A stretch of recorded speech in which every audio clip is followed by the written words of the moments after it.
Hello friends, आज हम लोग यहाँ यूपी पुलिस और सीजीडी के पहले प्रैक्टिस सेट पर चर्चा करने वाले हैं। यहाँ पे हम लोग प्रीवियस ईयर और अन्य महत्वपूर्ण प्रश्नों पर चर्चा करेंगे।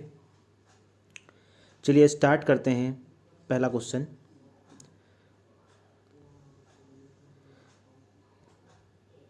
आपकी स्क्रीन पे दिख रहा होगा। दिए गए ग्राफ का अध्ययन करें और नीचे दिए गए प्रश्न का उत्तर दें। आपको एक ग्राफ से भी आपका एक दो क्वेश्चन एग्जाम में बन सकता है। तो यहाँ पे क्या दिया गया है, एक पाई चार्ट दिया गया है जिसमें दिया गया है कि ABCD 5 विभाग में कर्मचारियों की संख्या का वितरण पाई चार्ट द्वारा दर्शाया गया है। यदि कुल कर्मचारियों की संख्या 3600 हो तो विभाग C के कर्मचारियों की संख्या ज्ञात कीजिए। इस तरह के क्वेश्चन में क्या किया जाता है कि जैसे आपकी वैल्यू दे दी जाए, जितने भी डिग्री में दिया जाता है, डिग्री की मैक्सिमम वैल्यू क्या होती है, डिग्री की मैक्सिमम वैल्यू होती है 360 डिग्री।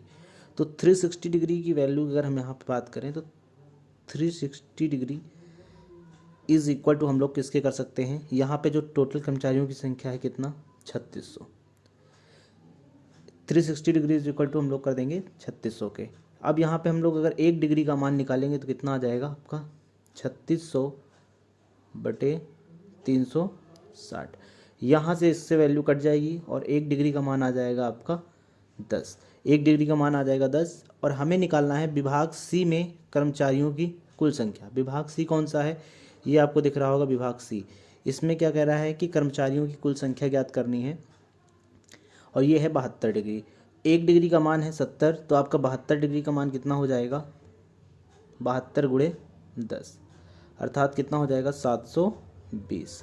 720 आपका जो ए ऑप्शन लिखा हुआ है ये बिल्कुल सही हो जाएगा, 720। चलिए अगले क्वेश्चन पे चर्चा करते हैं।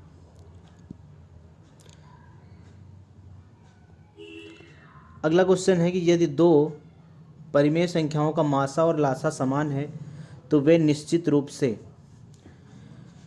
कह रहा है कि इसमें ऑप्शन दिया गया है आपको। पहला ऑप्शन दिया गया अभाज्य संख्याएं हैं, दूसरा ऑप्शन आपको क्या दिया गया है, सहअभाज्य संख्याएं हैं, तीसरा ऑप्शन आपको दिया गया है संयुक्त संख्याएं हैं, चौथा ऑप्शन आपको दिया गया है समान संख्याएं। तो ये बात आप ध्यान रखेंगे कि जब भी दो परिमेय संख्याओं का मासा और लासा समान होगा तो वे कैसी संख्याएं होंगी, वे समान संख्याएं होंगी। कैसी संख्याएं होंगी, वे सभी समान संख्याएं होंगी। तो आपका कौन सा ऑप्शन सही हो जाएगा, आपका यहाँ पे डी ऑप्शन सही हो जाएगा कि जिन संख्याओं का HCF और LCM समान होता है वो कैसी संख्याएं होती हैं, तो वो आपकी समान संख्याएं होती हैं। चलिए अगले क्वेश्चन पे। अगला क्वेश्चन है कि 10 सेंटीमीटर त्रिज्या वाला एक गोला पिघलाया जाता है और इससे 10 सेंटीमीटर वाला एक शंकु बनाया जाता है। शंकु का व्यास ज्ञात कीजिए। देखिए एक चीज़ का ध्यान रखेंगे, जब भी किसी 3D आकृति में हम लोग किसी एक चीज़ को पिघलाकर दूसरी चीज़ बनाते हैं तो उन दोनों आकृतियों के आयतन को बराबर कर दिया जाता है। तो यहाँ पे हम लोग क्या करेंगे, जो आपका गोला होगा, गोले का आयतन, उसको किसके बराबर कर देंगे हम लोग, गोले का आयतन बराबर करेंगे, गोले का आयतन हम लोग किसके बराबर कर देंगे, शंकु के आयतन के। शंकु के आयतन के, दोनों के आयतन हम लोग क्या करेंगे, बराबर करेंगे। और इनके आयतन होते क्या हैं, इनके आयतन, गोले का आयतन होता है 4/3 पाई आर क्यूब और शंकु का आयतन होता है 1/3 पाई आर स्क्वायर एच। ठीक है, यहाँ पाई से पाई आपका कैंसिल हो जाएगा। जो भी दो आकृति पिघलाकर बनाए जाते हैं उनके आयतन आप बराबर कर देंगे। तो गोले का आयतन हमने बराबर कर दिया शंकु के आयतन के। गोले का आयतन क्या होता है, 4/3 पाई आर क्यूब बराबर हो जाएगा 1/3 पाई आर स्क्वायर एच के। पाई से पाई आपका कैंसिल हो जाएगा और 3 से आपका 3 कैंसिल हो जाएगा। ठीक है, इसके बाद आपको दिया गया है गोले की त्रिज्या आर की जगह में आपको 10 सेंटीमीटर दिया गया है। तो हम लोग क्या करेंगे, आर की जगह पे यहाँ पे 10 रख देंगे। 4 आपका क्या बनेगा, 4 × 10 का क्यूब इज इक्वल टू क्या, इधर क्या बचा है आपका आर स्क्वायर और एच की वैल्यू आपको क्वेश्चन में दी गई है 10।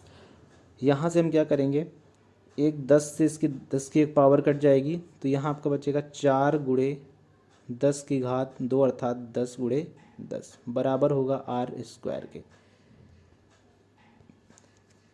इसको आगे सरल करेंगे तो कितना हो जाएगा, R square is equal to 100 गुणे 100, आप 10 गुणे 10 100 और 100 गुणे 4 आपका हो जाएगा 400।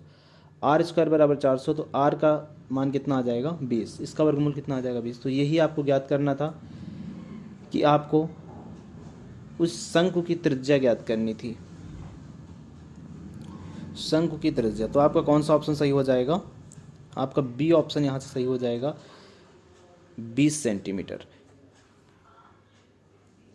चलिए अगले क्वेश्चन पे ध्यान देते हैं।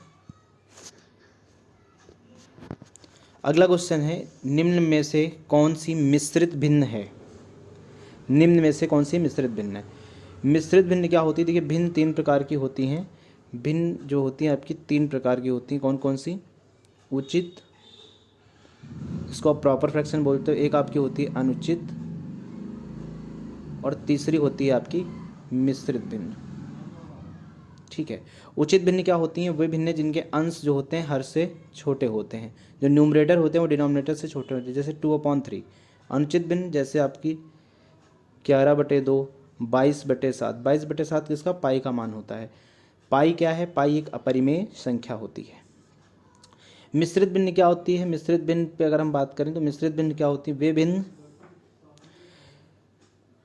जिनके अंश, या ऐसे बोल सकते हैं जो एक पूर्णांक तथा एक उचित भिन्न का मिश्रण होती है, एक पूर्णांक तथा एक उचित भिन्न का, जैसे 2 सही 3/8 आपका जो लिखा हुआ है क्वेश्चन में, इसमें देखिए एक पूर्णांक और एक उचित भिन्न आपकी है, तो ए ऑप्शन आपका सही हो जाएगा, मिश्रित भिन्न ए ऑप्शन।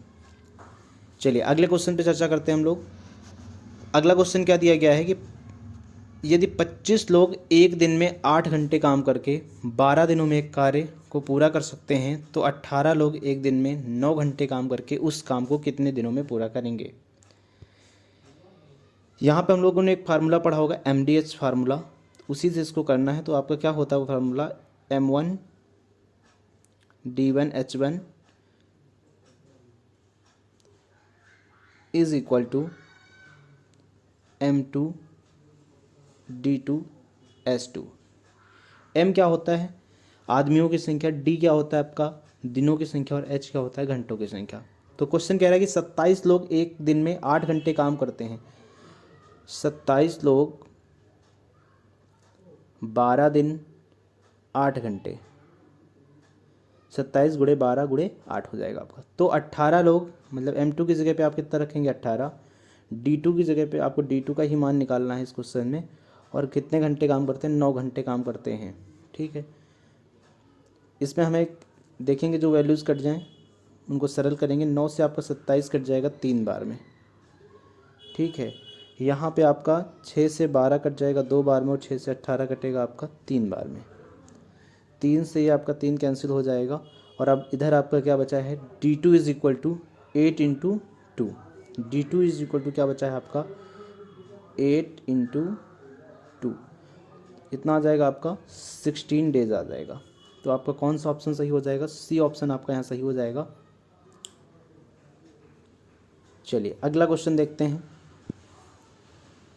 अगला क्वेश्चन क्या है कि यदि 154 मीटर लंबी रस्सी 9:5 के अनुपात में विभाजित की जाती है तो छोटे टुकड़े की लंबाई कितनी होगी। देखिए जब कोई भी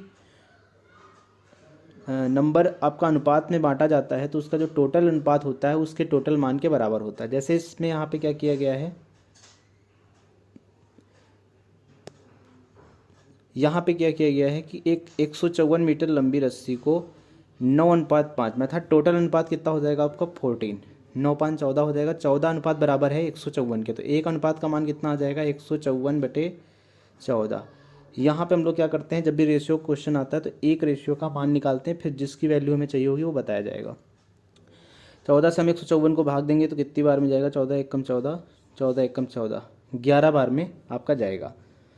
इसके बाद क्या करना है, इसके बाद कह रहा है कि छोटे टुकड़े की लंबाई, हमें यहाँ एक रेशियो का मान मिला है। अगर रस्सी को आप 9:5 के अनुपात में बांटते हैं तो छोटा टुकड़ा कौन सा हो जाएगा, 5 अनुपात वाला। अगर एक अनुपात का मान 11 है तो 5 अनुपात का मान कितना हो जाएगा, तो आपका 5 अनुपात का मान हो जाएगा 11 × 5 अर्थात 55। तो आपका कौन सा बी ऑप्शन आपका एकदम सही हो जाएगा, तो यही आपका आंसर हो जाएगा। चलिए अगला क्वेश्चन देखते हैं।